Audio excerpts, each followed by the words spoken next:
Topping today's news, the FTX fiasco continues as legal posturing begins. The official opposition holds a press conference on FTX outside the office of the Prime Minister. The prison to improve its ability to deal with inmates suffering from mental illness and no major injuries after a local commercial airline landing gear fails on a flight from Haiti.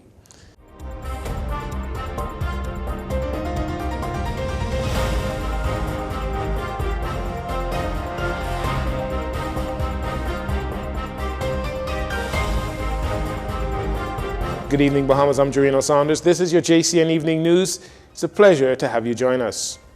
The digital assets of collapsed FTX Digital Markets, FDM, is now in a digital wallet controlled by the Securities Commission of the Bahamas for safekeeping.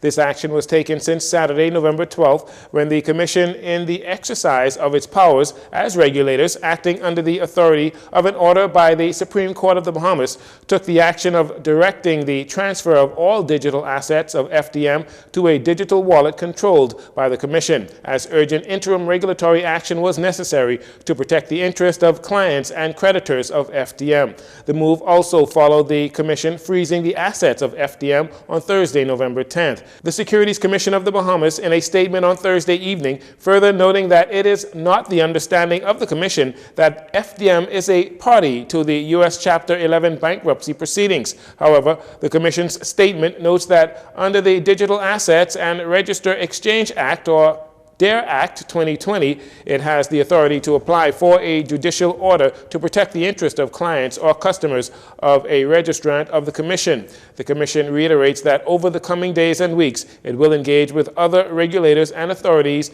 in multi-jurisdictions to address matters affecting the creditors, clients, and stakeholders of FDM globally to obtain the best possible outcome. Meanwhile, the catastrophe surrounding the embattled FDM continues, and more revelations are coming out about the firm. Meanwhile, FTX's new CEO, John Ray III, has hit out at the way the failed crypto exchange was being operated, citing it had credible evidence that Bahamian regulators directed founder and former CEO Sam Bankman-Fried to gain unauthorized access to FTX system to obtain digital assets belonging to the company after it had filed bankruptcy protection in a U.S. bankruptcy court. FTX said the alleged conduct puts in serious question a request by Bahamian regulators to be recognized as liquidators in the bankruptcy of the fallen crypto giant. However, the Bahamas Commission is on record as saying it had not directed, authorized, or suggested to FTX the prioritization of withdrawals for Bahamian clients, even though FTX representatives advised that it had been given permission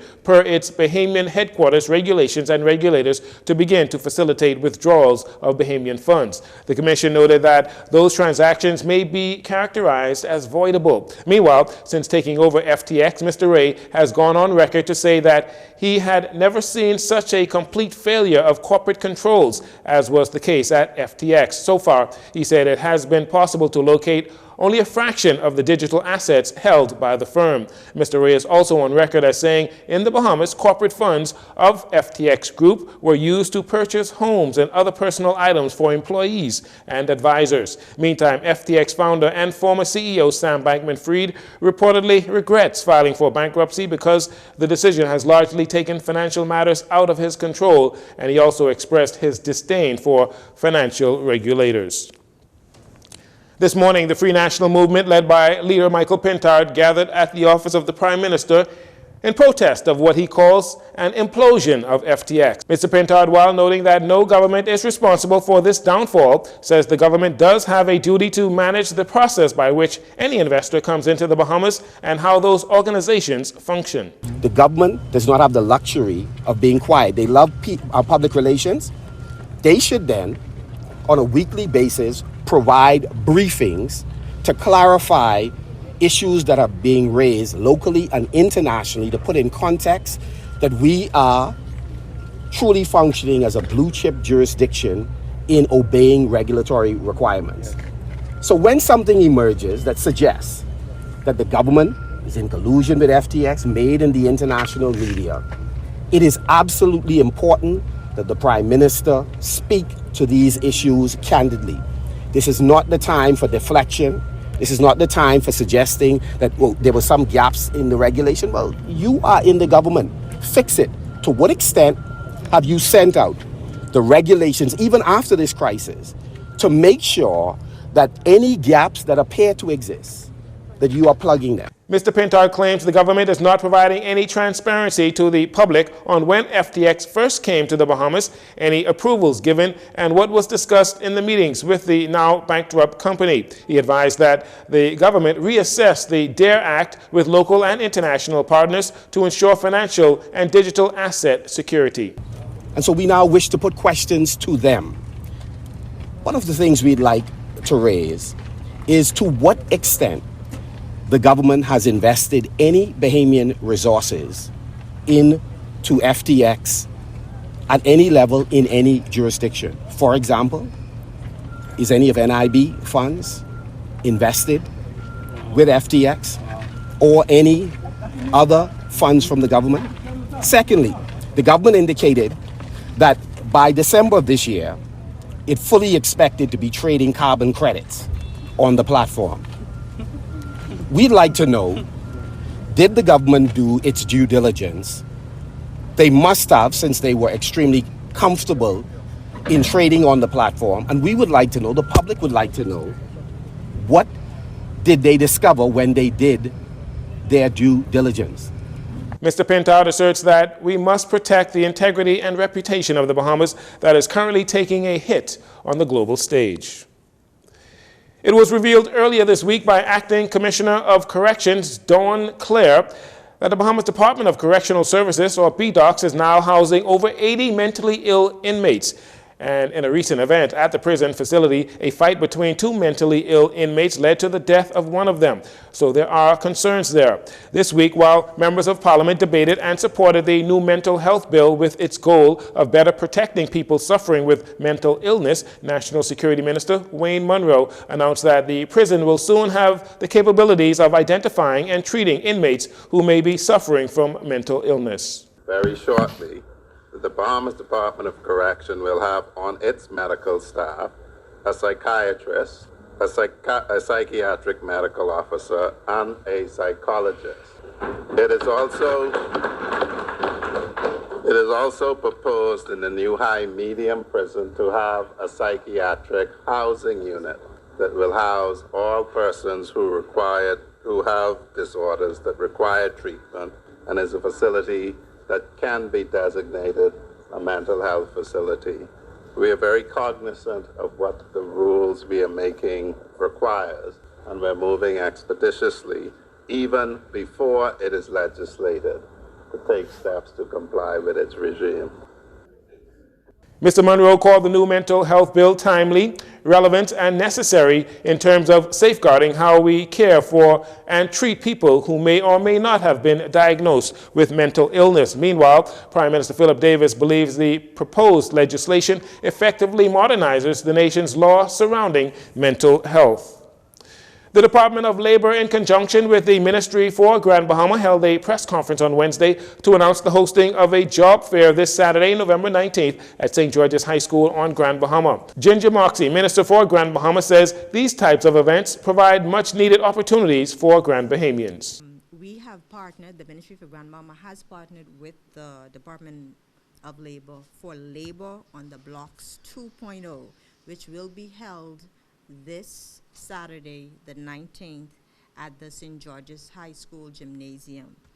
We've had one already this year in May that was an overwhelming success, and so we're looking forward to this one that will provide job opportunities for so many on Grand Bahama Island who have been seeking jobs, because of course we've been through so much during the past few years with Hurricane Dorian and so many of our people losing their jobs, and then it was followed by the pandemic where many more lost jobs.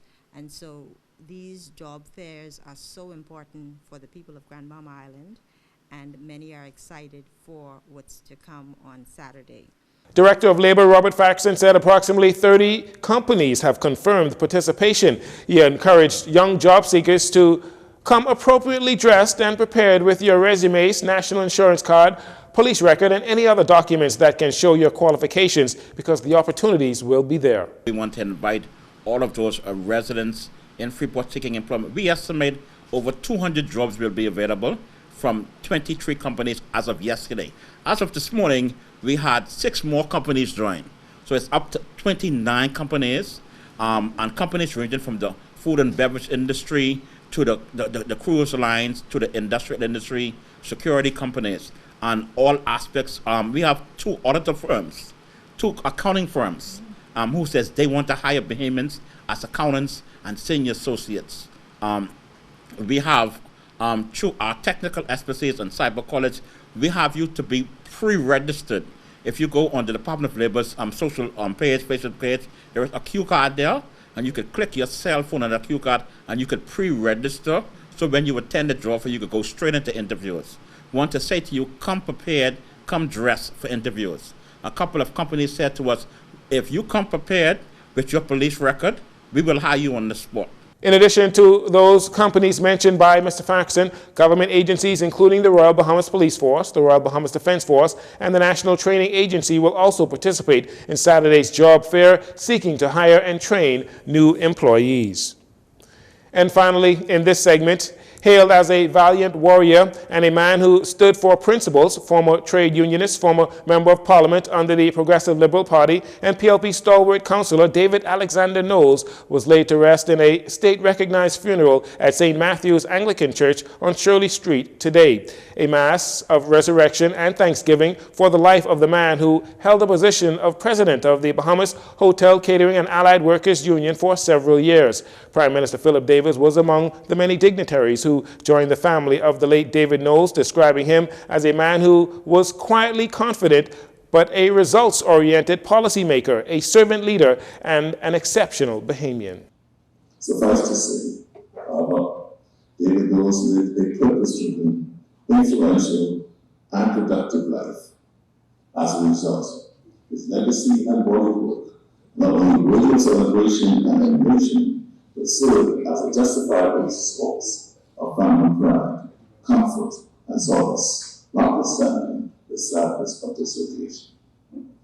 His enormous accomplishments are all acts of public record, but I must note his service to our country as a policy and lawmaker in the House of Assembly. Also, as a labor leader, he led the Bahamas Hotel, Catering Allied Workers Union for 9 years before entering frontline politics. Mr. Knowles also served as president of the Trade Union of Congress and became a consummate trade unionist, giving rise to seminal ideas in the history of trade unionism in the Bahamas.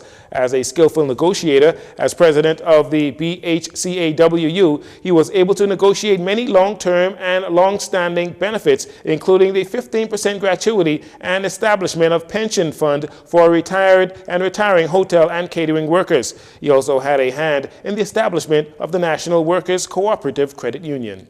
We also enjoyed a unique and fruitful political partnership with fellow trade unionists, the late Edward Bobby Winton and Senator Robert Gardner during this time. Specifically, of great significance was the 1977 negotiations with late Senator Winton and the former Prime Minister Lincoln to set the terms of a memorandum of understanding between the Progressive Liberal Party and Trade Union Congress. This led to a partnership between the two organizations which significantly reformed the labor laws of our country, including the introduction of agency job. Many in the labor movement agree that the quality and quantity of the benefits negotiated by Mr. Knowles represented the gold standard that other union leaders aspired to secure for their membership. Mr. Knowles died on Monday, October 31st. He was 82 years old. Also being laid to rest today was the Reverend Canon Warren Rowe, who passed away on Wednesday, November 2nd. Canon Rowe was the associate priest at the St. Agnes Anglican Church and former rector of St. Mary's the Virgin Church. Accepting the call of priest on his life, Canon Rowe attended Codington College in Barbados. Upon completion of his studies and return to the Bahamas, he was assigned to St. Agnes under the rectorship of the late Canon William Thompson. A keen academic and having studied and completed his Master's of Science in Education at the University of Miami. Canon Roll served as a professor in religion at the College of the Bahamas, now the University of the Bahamas. Canon Roll was 81 years old. We'll take a break here. We'll be right back after these commercials.